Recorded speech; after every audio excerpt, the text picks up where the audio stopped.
Assalamualaikum dan salam sejahtera. Welcome back to Skyfly Studio Kuala Lumpur Skyscraper Channel. Ini adalah bangunan Permata Sapura ataupun dikenali sebagai Lot 91 KLCC. Ia telah dibangunkan pada tahun 2015 dan akan siap pada tahun 2020. KLCC Lot 91 ini ketinggian sebanyak 252.5 meter. Agak tinggi juga, tapi tidak boleh memotong KLCC lagi.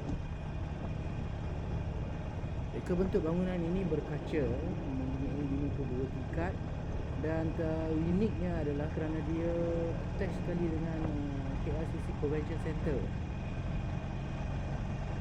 Dengan siapnya bangunan KLCC Lot 91 ini, nampak gayanya Kuala Lumpur ni satu lagi skyscraper yang akan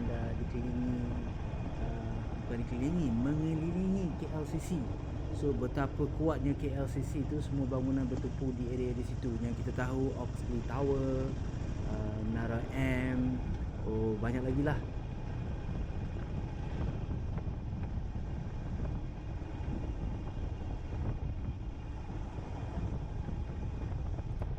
So hati-hati guys, sekarang ni jerubu tengah kuat. Jangan lupa pakai face mask. Hingga kita ketemu lagi minggu hadapan.